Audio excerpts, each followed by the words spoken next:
Ah, desligue. Eu acho que não tem mais nada de bom no rádio. Para alguns foi um milagre.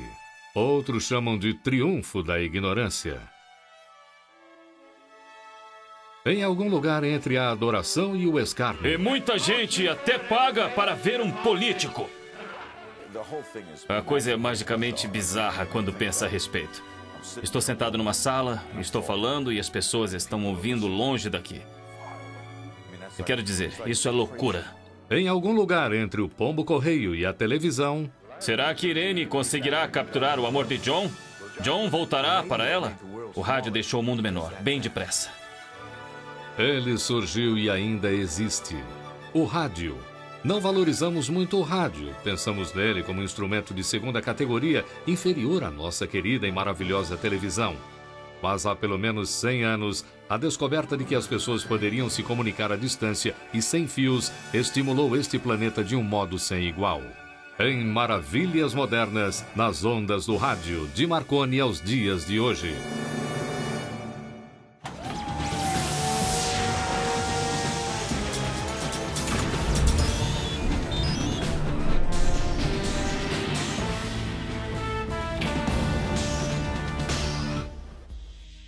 Ontem, 7 de dezembro de 1941, foi uma data que viverá na infâmia. Em 8 de dezembro de 1941, 60 milhões de americanos ligaram seus rádios para ouvir o presidente Franklin Delano Roosevelt pedir para o Congresso declarar guerra contra o Japão. Guerra contra o Japão. Naquele dia, em 1941, o rádio ocupava uma posição central na vida dos americanos. As pessoas contavam com ele para informação e entretenimento e, muitas vezes, religião. Um meio de contato com o mundo ao redor. Ninguém sabia do poder do rádio melhor que Roosevelt, que usou o veículo de forma eficiente para tranquilizar os americanos durante os dias negros da Depressão. Mais uma vez, escutaram a voz familiar do presidente em rádios nas salas de estar, escritórios, automóveis, restaurantes, mercearias ou postos de gasolina. O rádio estava em toda parte, era algo garantido, mas poucas décadas antes ele não existia. Não foi Marconi?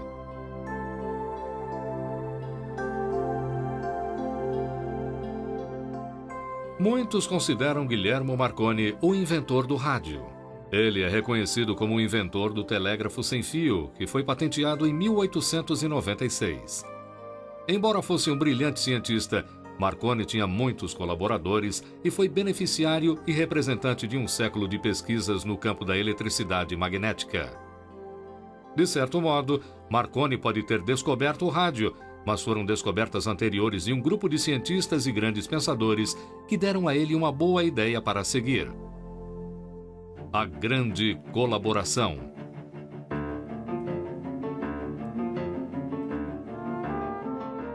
O desejo do homem de fazer guerra criou a necessidade de se comunicar rapidamente à distância e assim ganhar vantagem sobre o inimigo.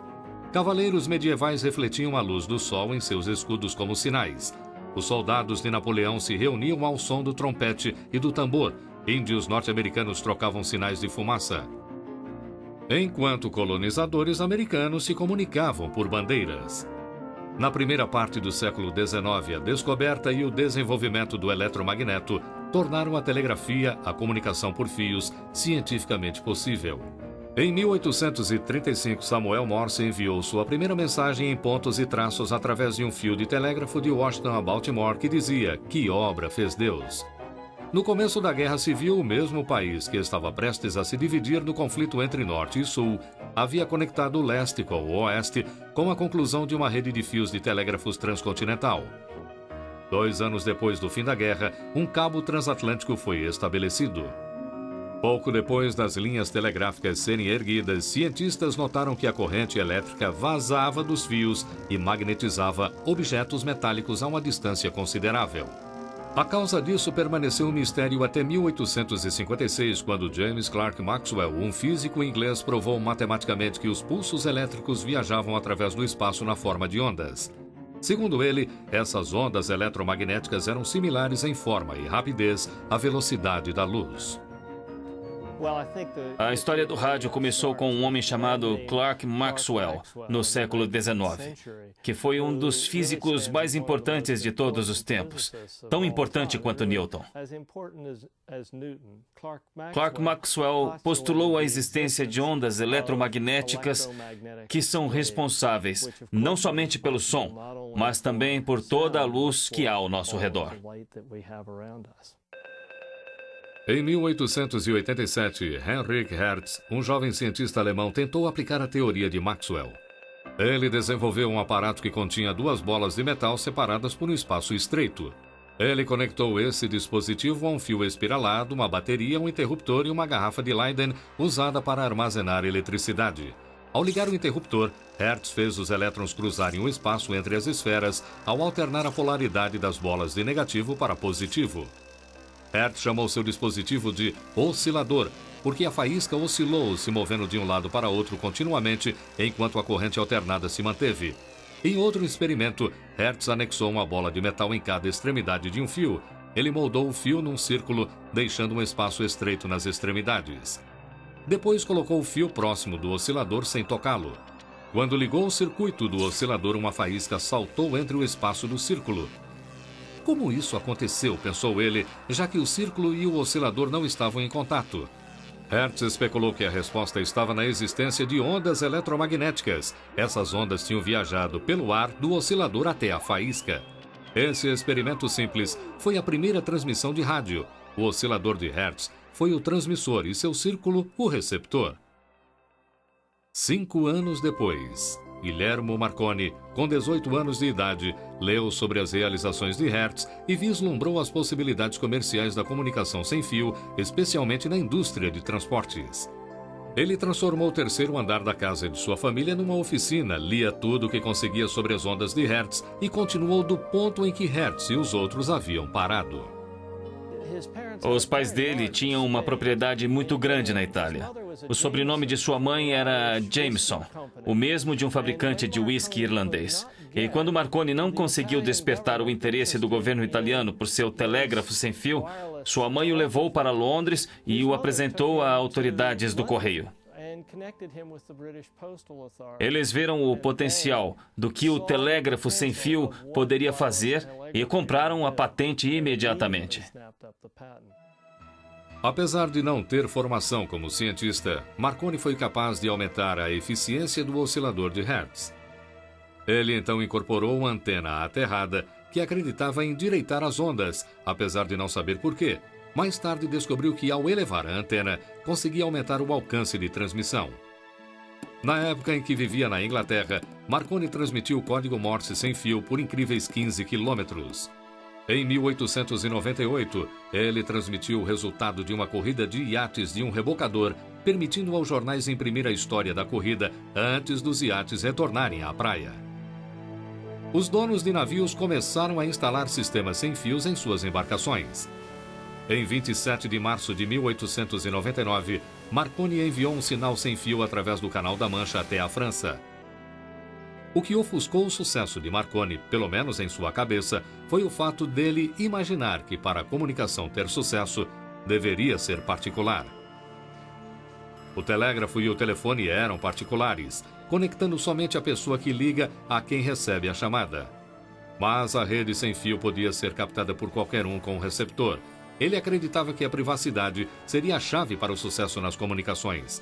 Mas antes que os sinais pudessem ser isolados, teriam que se diferenciar uns dos outros. Na Inglaterra, Sir Oliver Lodge havia patenteado um projeto para regular o comprimento de onda do transmissor e sintonizar o receptor para captar determinado comprimento de onda. Marconi comprou a patente dele. Quando o novo século surgiu, o ar estava cheio de sinais de rede sem fio que consistiam apenas em pontos e traços. Em 1901, as primeiras mensagens transatlânticas foram trocadas pelo sistema sem fio. 4 anos depois, o SS Arapahoe usou pela primeira vez o Pedido Internacional de Socorro, SOS. Logo em seguida, a Marinha Americana foi equipada com o equipamento de Marconi. Podemos falar?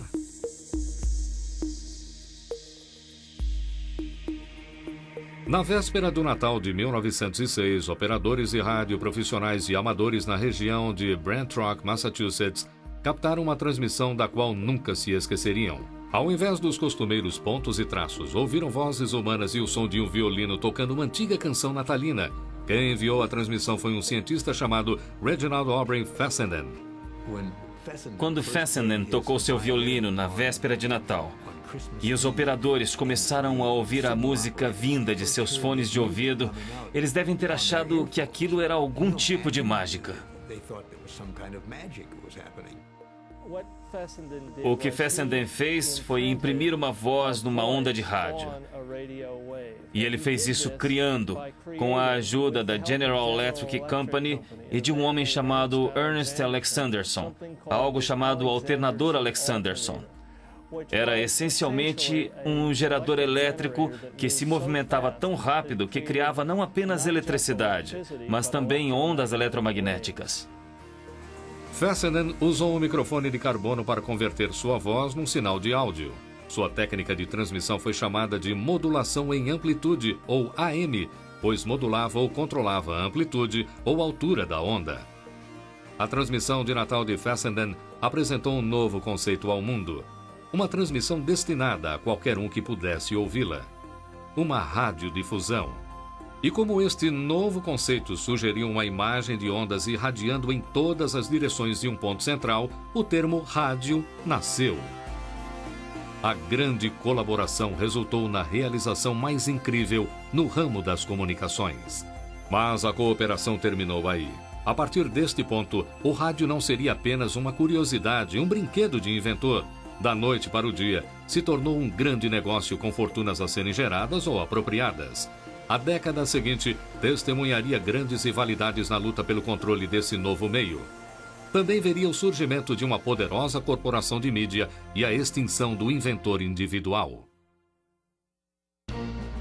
Guerra do Rádio.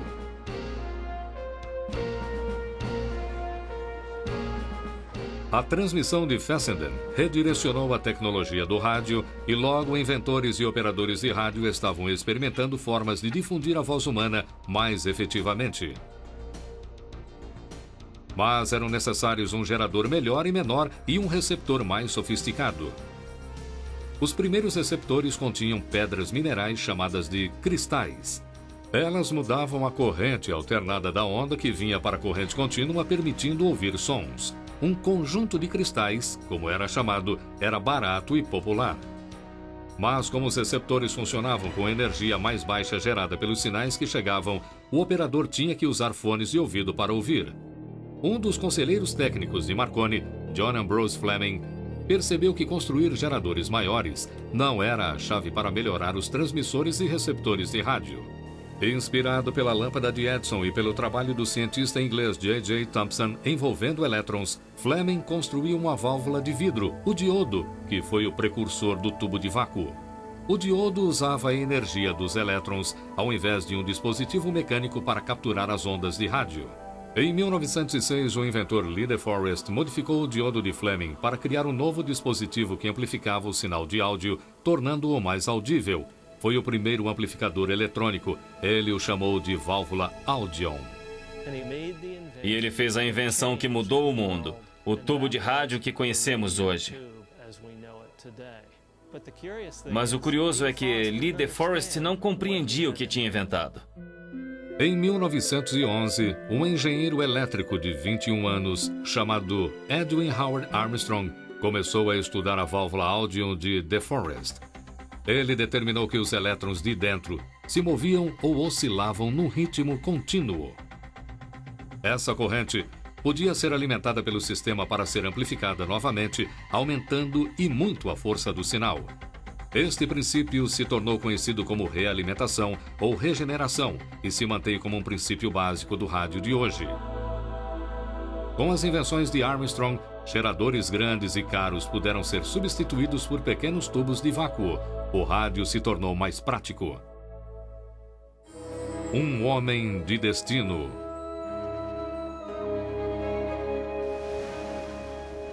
Na noite de 14 de abril de 1912, o luxuoso navio a vapor Titanic colidiu com um iceberg no Atlântico Norte e começou a afundar. O operador do sistema de rádio de Marconi no navio telegrafou um pedido desesperado de socorro. O navio Carpathia captou o sinal e veio em resgate a tempo de salvar 711 passageiros, mas outros 1.513 já haviam perecido na água gelada.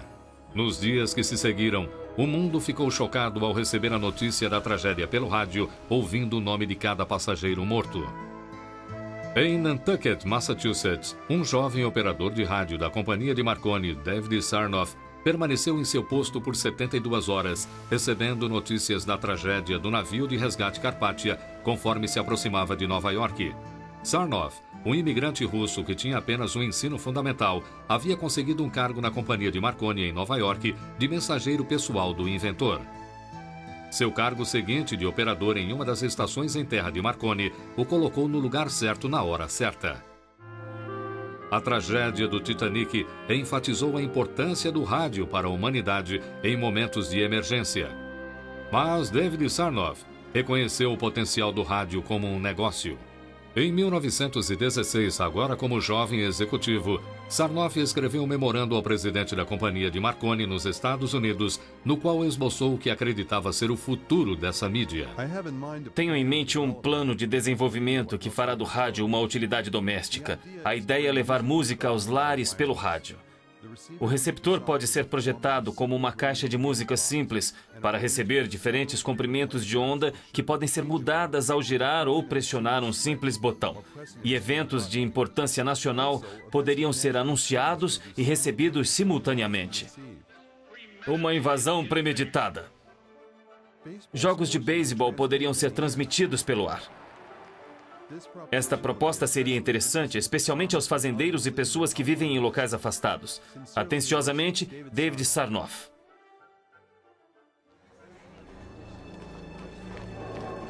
Enquanto o espectro da Primeira Guerra Mundial surgia no horizonte americano, a jovem indústria do rádio já estava engajada em sua própria guerra. Empresas poderosas brigavam nos tribunais por patentes que as permitiriam uma boa colocação na nova mídia.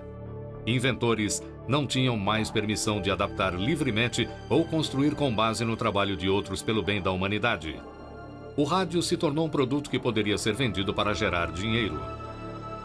A entrada dos Estados Unidos na Primeira Guerra Mundial ajudou a indústria do rádio. O governo declarou moratória nos pedidos de patente e resolveu disputar ao deixar as patentes de lado e permitir a todas as companhias tirarem proveito. Isso permitiu à indústria se concentrar no desenvolvimento e fabricação ao invés de discussões legais. Logo, os rádios foram padronizados e produzidos em massa para suprir as demandas da guerra. Enquanto servia ao exército na Europa, Edwin Howard Armstrong continuou sua pesquisa em ondas de rádio de alta frequência. O resultado de seu trabalho foi um receptor de rádio mais eficiente que ele chamou de super-heteródino. O super-heteródino melhorou a recepção de rádio ao limitar o alcance de frequências suportado pelos amplificadores. Isso ajudou a eliminar interferências elétricas e aumentou o sinal de rádio. Apesar do complexo sistema de circuitos de Armstrong, o super-heteródino era simples de operar. Com apenas um botão para o volume e outro para a sintonização, foi o primeiro receptor de rádio moderno. Ao fim da guerra, o governo americano compreendeu quanto o rádio tinha se tornado importante e agiu para manter a indústria longe de mãos estrangeiras. A Radio Corporation of America foi formada com a General Electric como companhia controladora. As patentes e bens da empresa de Marconi foram transferidos para essa nova companhia. Em troca, a filial britânica poderia comprar componentes americanos para os equipamentos que fabricava e vendia ao resto do mundo. A maioria dos empregados americanos da companhia de Marconi, incluindo David Sarnoff, mudou para a RCA. David Sarnoff ainda nutria seu sonho de vender caixas de rádio musical para o uso domiciliar. Mas outra companhia, a Westinghouse, o venceu nesse objetivo. Ela adquiriu os direitos exclusivos do receptor super-heteródino de Armstrong e determinou que a melhor entrada seria transmitir uma programação a partir de torres de rádio e então vender os receptores ao público. Ela escolheu o Dr. Frank Conrad para construir uma estação de rádio no telhado da fábrica em Pittsburgh. A estação KDKA entrou no ar em 2 de novembro de 1920, transmitindo os resultados da eleição presidencial. Será transmitido assim que forem recebidos por nós aqui na KDKA. A transmissão foi um grande sucesso. A venda de receptores de rádio subiu às alturas. Rapidamente, a KDKA e outras estações começaram a transmitir cultos religiosos e, então, lutas de boxe. O rádio decolou e não olhou para trás.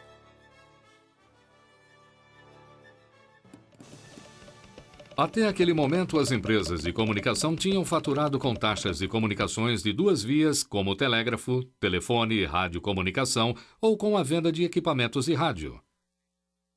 Em 28 de agosto de 1922, a estação WAAF em Nova York transmitiu uma propaganda de apartamentos. Foi o primeiro comercial de rádio pago. De repente, um novo mundo de negócios surgiu no rádio. Apresenta... Harry! Os anúncios. Harry Eldridge! Entra, mãe! As redes de transmissão foram formadas quando a Federal Trade Commission determinou que a RCA, a TIT e outras companhias tinham criado um monopólio na nova indústria. A National Broadcasting Company, NBC, foi formada pela RCA e Westinghouse em 1926. E a Columbia Broadcast Service surgiu em 1929. As duas redes tinham permissão para usar as linhas telefônicas da AT&T para conectar seus transmissores. As redes permitiram que muitas pessoas de todo os Estados Unidos ouvissem transmissões simultaneamente. O rádio começou a afetar o cotidiano americano como nenhum outro dispositivo tecnológico havia feito antes. A venda de rádios cresceu tão rápido que os fabricantes tiveram que se esforçar para acompanhar a demanda. O rádio deixou o mundo menor, bem depressa. Porque podia transmitir rapidamente, não era preciso esperar pelo jornal para saber o que estava acontecendo. Em janeiro de 1925, 15 milhões de pessoas ouviram o discurso inaugural de Calvin Coolidge em seus rádios. Muitos anunciantes foram para o novo meio e empresas de jornal impresso entraram em pânico, se recusando a publicar listas de rádios ou mesmo mencionar a palavra rádio. Em 1927, o primeiro programa transmitido de costa a costa nos Estados Unidos foi transmitido pela NBC, uma partida de futebol americano. Provavelmente o maior evento do rádio nos anos 20 foi o histórico voo solo de Charles Lindbergh pelo Atlântico. Esta é a WJD de Nova York. O sábado amanheceu sobre o vasto Atlântico e ainda não houve notícia do avião de Lindbergh desde que passou pela ilha de Terra Nova. Socialmente fez uma grande diferença. Algum fazendeiro no Kansas poderia saber as mesmas coisas que alguém em Wall Street estava escutando. A cada ano, a qualidade da programação de rádio melhorava e o número de programas se multiplicava. Artistas e personalidades até então desconhecidas por um grande público se tornaram o centro das atenções do país da noite para o dia. Nomes como Milton Cross, Harold Arlen, Ed Wynn, Guy Lombardo e seus Royal Canadians, Gertrude Berg e Will Rogers se tornaram conhecidos em casas dos Estados Unidos. Senhor Lombardo. O próprio entretenimento estava mudando para se adequar ao novo meio. Billy Jones e Ernie Hare foram os primeiros a vir do teatro de variedades para o rádio com suas harmonias simples e humor satírico. Eles se anunciavam como os garotos da felicidade. Era uma vez... No final da década, David Sarnoff, da NBC, e seu novo jovem rival da CBS, William Paley, estavam impondo limites na batalha do rádio. Naquela época, quando me juntei a eles pela primeira vez, a CBS era como uma família. A NBC era poderosa. Mas eles não estavam tentando competir. Eles não tinham ninguém para colocar contra Bob Hope. Eles teriam que ter Jack Benny ou Fred Allen. Mas a NBC tinha ambos. Isso foi poucos anos antes de William Paley atacar a NBC e tirar Jack Benny deles. E depois a situação mudou. Em 1929, a quebra da Bolsa de Valores lançou os Estados Unidos numa grande depressão. Foram dias ruins para os americanos, que se voltaram para o novo melhor amigo, o rádio, para se recuperar. Os Estados Unidos amam o rádio. O rádio não podia perder. A quebra da Bolsa de Valores e a Grande Depressão não diminuíram o amor dos Estados Unidos por aquela caixa mágica com um dial. Teatros e clubes noturnos fecharam, grupos teatrais desapareceram, mas o rádio prosperava. O rádio foi muito importante na depressão porque era um entretenimento barato. Se você não tinha dinheiro para ir ao cinema, ficava em casa e ouvia coisas boas. Edwin é chefe dos bombeiros. Entre 1930 e 1933, 4 milhões de rádios foram vendidos nos Estados Unidos. Mas por que o rádio? Porque com ele tinha entretenimento de graça, pago pelos anunciantes. Quem sabe o que o mal vê no coração do homem? O Sombra sabe. Em 1930, a rede de programação tinha tomado a forma que manteria pelos próximos 20 anos. Um dia de transmissão era dividido em segmentos de 15, 30 e 60 minutos. Programas e comerciais eram cronometrados em segundos. O apetite do rádio por conteúdo era voraz. Todas as horas do dia e da noite precisavam ser preenchidas. A organização de roteiros e programas prontos nas estações em todo o país se tornou um grande negócio e padronizou a indústria da radiodifusão. Todas as estações começaram a soar iguais. A ideia é que pode-se ter grandes talentos à sua disposição em pequenos mercados, onde o talento não está disponível. O rádio se estabeleceu num nicho confortável e até mesmo complacente no centro da cultura. As redes estavam cientes da atenção que tinham em todo o país e estavam determinados a não matar essa galinha dos ovos de ouro. O rádio produziu estrelas do mesmo escalão dos palcos da Broadway ou das telas de Hollywood. Os americanos acolheram esses artistas e personalidades como se fossem da família, e de certo modo eles eram. Para ver as estrelas dos filmes, tinha que ir ao cinema, mas os artistas do rádio entravam em suas casas. Cerca de 7 noites por semana, podia ligar seu rádio depois das 6h30 ou 7 da noite. E até às 11 da noite teria ótima diversão. Cereal Wheaties, o café da manhã dos campeões, apresenta as eletrizantes aventuras de Jack Armstrong, o All American Boy. Diretamente de Hollywood, o programa de Jimmy Duran. Os fabricantes do Instant Chase e do café Sanborn apresentam o programa Charlie McCarthy. Bergman e McCarthy. Como um ventríloco podia trabalhar no rádio. Charlie era especial, era demais. Nós queremos pagamento igual e mais dinheiro. Cada programa era uma experiência única. Cada um. Você ficava ansioso para trabalhar. E os homens dos efeitos sonoros eram os heróis desconhecidos do começo do rádio. Um bom sonoplasta podia acabar ou não com você. Tenho que arrumar este armário um dia. Eles sabiam que precisavam ter algo além de um cavalo com a velocidade da luz, uma nuvem de poeira. E Frank Stryker, que bolou o programa, tinha escrito uma bela gargalhada. E isto 3 minutos antes de irem ao ar. Não pode ser gargalhada? O que será? Ele não pode falar algo como um cowboy? Algo como hip, hip, hip, hip, hip? Não, isso não. Que tal falar com o cavalo? E que tal Rayon Silver? É isso? Então correram para o estúdio e foi o que aconteceu. Rayon Silver! Pelo menos criou drama. Foi nomeado corretamente. Eu não sei quem criou a frase, mas era o teatro da mente.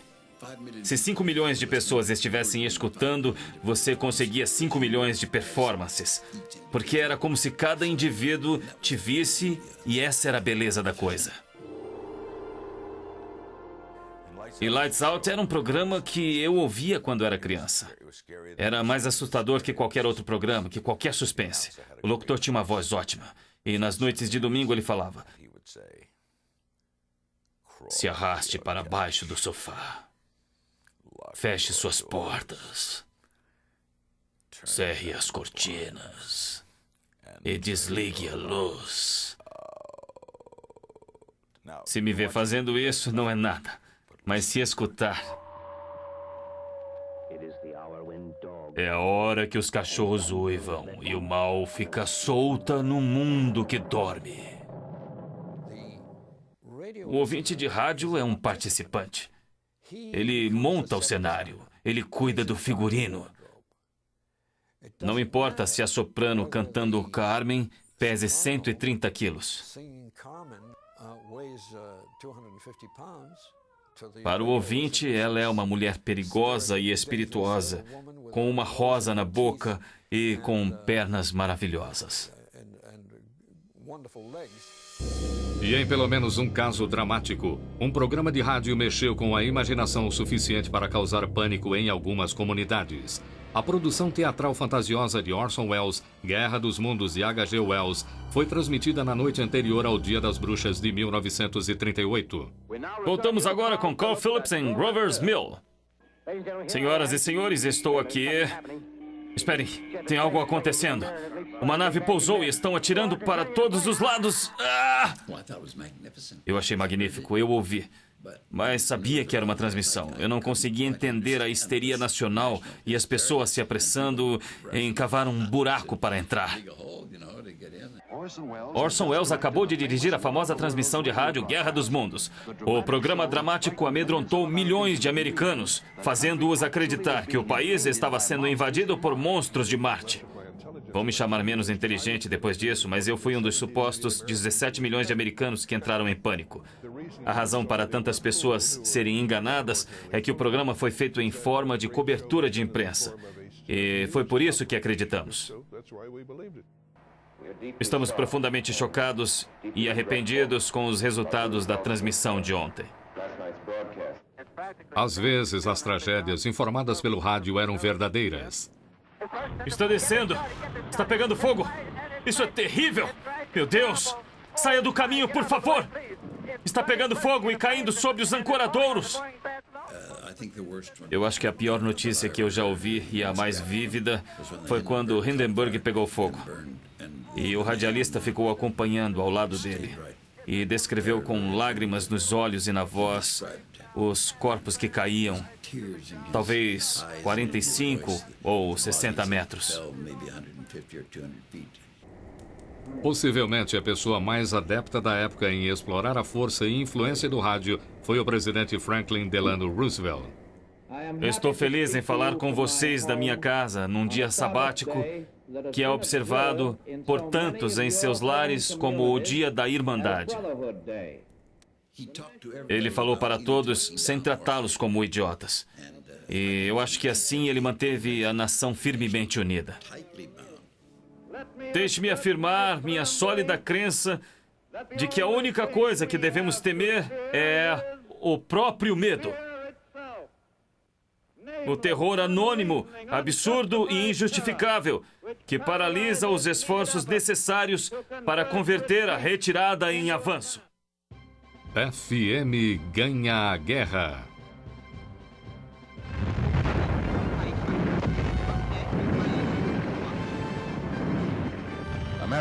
Os sonhos de esperanças de paz dos americanos morreram com os 3.000 homens no Holocausto de Pearl Harbor. O papel do rádio na Segunda Guerra Mundial foi muito dramático. Pela primeira vez, recebíamos relatos de correspondentes no local, ao vivo das capitais, quando as sementes da guerra começaram a crescer e a ameaça aumentou. Foi uma época muito tensa e dependíamos do rádio para nos trazer as notícias. A Segunda Guerra Mundial adicionou uma nova dimensão ao rádio, que foi a notícia. Saudações a todos. A guerra também demonstrou o uso do rádio como uma arma, com a chamada propaganda. O nome dela era Eva Toguri Dakino, mas era chamada de Rosa de Tóquio. Durante a Segunda Guerra Mundial, suas transmissões de rádio para soldados americanos se tornaram famosas e infames. O rádio manteve a nação unida e focada nos esforços de guerra. Artistas usaram as ondas do rádio para dar apoio aos soldados. Em 1933, Edwin Howard Armstrong havia desenvolvido as frequências moduladas, ou FM, para superar a estática. Quando os Estados Unidos entraram na Segunda Guerra Mundial, Armstrong fez um abaixo-assinado ao Exército e à Marinha para adotar a FM como formato para comunicação de duas vias. A comunicação sem estática da FM deu aos aliados uma vantagem sobre os alemães e seus walkie-talkies AM. A FM ajudou a vencer a guerra. Dentro dos Estados Unidos, a era dourada do rádio permanecia forte. Os artistas populares dos anos 40 incluíam Frank Sinatra, Glenn Miller, Benny Goodman, Rosemary Clooney, Arthur Godfrey, Abbott e Costello, Barnes Allen e Basil Rathbone como Sherlock Holmes. Para o público mais exigente, havia Arturo Toscanini com a Orquestra Sinfônica da NBC. A era dourada do rádio foi a era dourada mais curta da história. E aqueles que trabalhavam nela não sabiam que era uma era dourada. Achavam que duraria para sempre. Mas o para sempre estava para acabar. O fim da Segunda Guerra Mundial trouxe uma nova era de crescimento e prosperidade aos Estados Unidos, e o rádio ocupou uma posição no centro da cultura. Não havia como saber, mas um lobo estava à espreita e seu nome era televisão. Migração para terras vazias. A televisão derrubou o rádio de virada. Da noite para o dia, a TV fez com o rádio o que os filmes falados fizeram com os mudos. A televisão havia sido posta de lado durante a guerra, mas agora ficava forte enquanto milhões de jovens americanos, os filhos da depressão, cansados dos anos de guerra, se fixaram e começaram a viver o sonho americano. Os soldados americanos chegaram em casa com muito dinheiro no bolso e descobriram que podiam comprar um novo meio para uma nova era. E isso era a televisão. Muitos dos artistas que haviam feito seus nomes no rádio encontraram seus lugares na televisão. O público, intrigado com a ideia de ver e ouvir suas personalidades preferidas, as seguiram ansiosamente. Não demorou muito para a televisão roubar a faixa noturna do rádio. O rádio apelava para a inocência. A televisão foi além. Não há inocência na televisão. Está bem à sua frente. Rod Serling me disse uma vez: quando escrevo para o rádio, posso escrever sobre um castelo escuro e sinistro no topo de uma colina. E se descrevê-lo com uma voz profunda e com a música certa num órgão. Mas se eu escrever a mesma coisa para a televisão, 2 técnicos virão e perguntarão: que tipo de elenco você quer, Rod? Você quer picos? Quer iluminação nele? Onde quer a iluminação? E o castelo é mostrado. O rádio permite criar seu próprio castelo. Inocência. O começo dos anos 50 viu as redes, 3 naquela época, se apressando para estabelecer uma superioridade na nova mídia. Por um tempo, o rádio tentou se reinventar. O público havia demonstrado sua preferência pela televisão à noite, mas isso deixava as manhãs e tardes livres. Os rádios de carros se tornaram tão populares quanto os próprios carros, e a TV não conseguiu invadir esse território. Pelo menos o rádio encontrou uma nova direção, lutando com todas as forças. Eu acho que a TV fez um favor ao rádio. Olhe para o rádio de hoje e o rádio da Era Dourada. Na Era Dourada, nos anos 30 e 40, ele prosperava e havia programas no rádio. De repente, esses programas foram para a televisão. E quando isso aconteceu, o rádio não sabia ao que recorrer. Então chegou um rapaz chamado Elvis Presley e o rock and roll. E de repente, o rádio se reencontrou. E sabia exatamente a direção que devia tomar. O rádio se tornou local. O rádio se tornou música e começou a prosperar. O rock and roll salvou o rádio.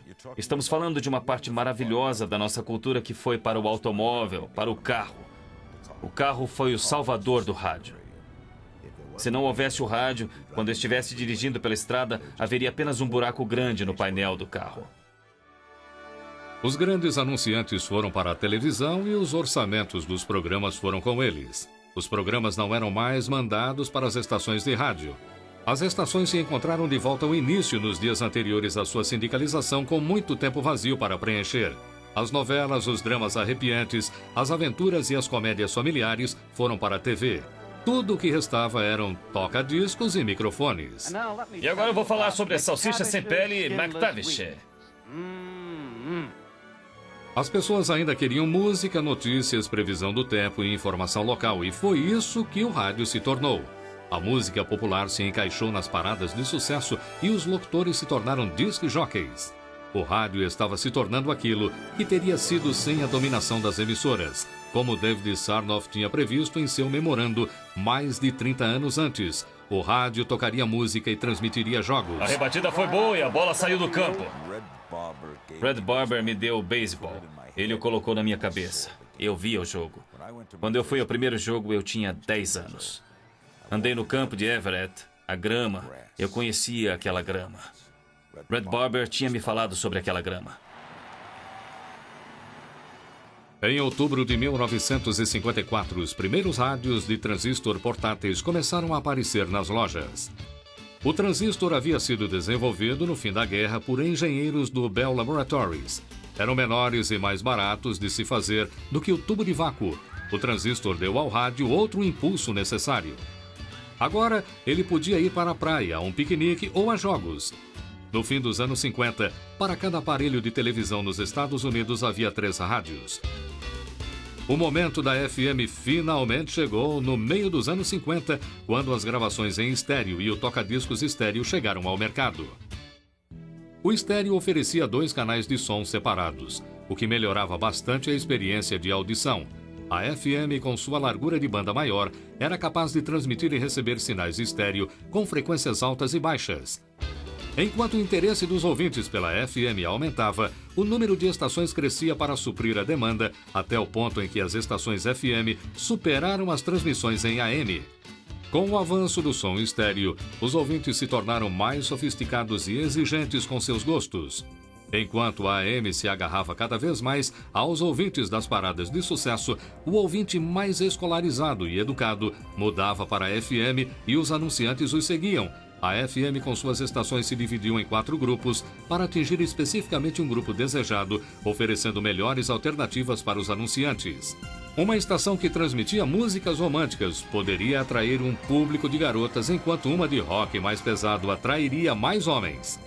A AM, em risco de perder todo o mercado adulto para a FM, encontrou salvação e vida nova num formato mais jornalístico. Falando de conversa.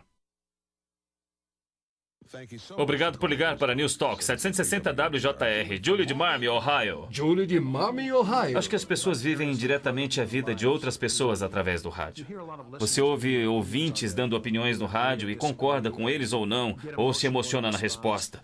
E as emissoras de rádio sabem disso. Sabem que, colocando pessoas no ar, ouvintes pelo telefone, dando suas opiniões, vão capturar a imaginação das pessoas que estão ouvindo por curiosidade. Os programas jornalísticos de hoje são rock and roll dos adultos. Eles atiçam os mais velhos, apelam para a raiva em nós. O jogo dos números.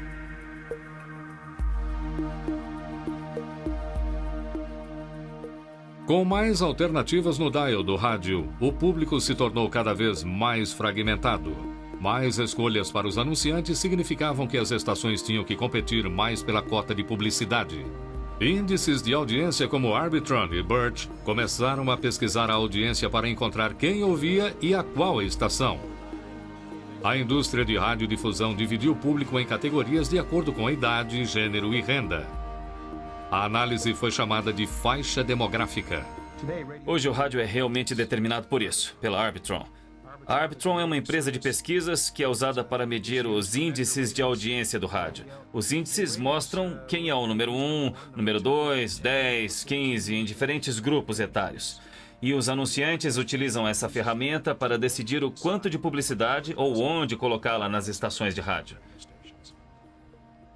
Há poucas estações nas quais os DJs escolhem as músicas e eu fico relutante em quebrar esse mito, mas é verdade.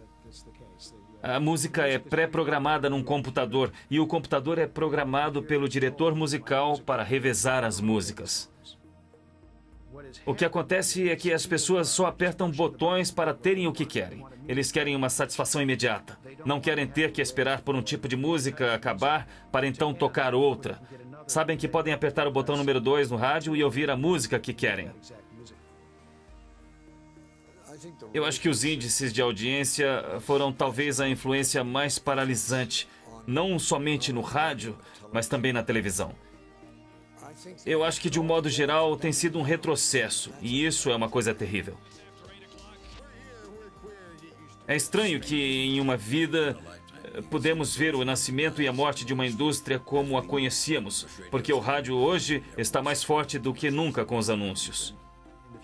No futuro teremos uma estação só de blues, uma só de reggae e uma só de hip hop. E isso é só um reflexo da sofisticação dos serviços do rádio.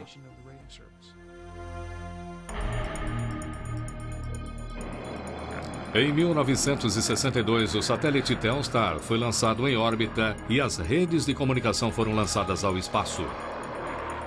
Rapidamente, dezenas de satélites estavam orbitando a Terra, transmitindo e amplificando os sinais de uma estação para outra. As conversas telefônicas, programações de rádio e televisão, dados e computador, todos os sinais escritos em ondas de rádio. Hoje, a vida sem o rádio seria inimaginável. O usamos para informação e entretenimento. As ondas de rádio cozinham nossa comida, abrem nossa garagem e permitem nos comunicar com nosso quarteirão vizinho ou com o espaço sideral. É extraordinário que Marconi tenha registrado sua patente para a comunicação sem fio há apenas 100 anos. Talvez a razão de não darmos valor ao rádio é por acharmos que ele sempre esteve presente à nossa volta. O rádio não teria sido inventado, mas sim apanhado do ar. É difícil imaginar o quanto o rádio chegou longe no século XX sem se perguntar que maravilhas nos aguardam em seguida. E perceber como estamos chegando ao futuro tão depressa. Para as respostas destes problemas humanos, ouça-nos amanhã, na mesma hora, na mesma estação. O tempo avança. Versão brasileira, Etc. Filmes, São Paulo.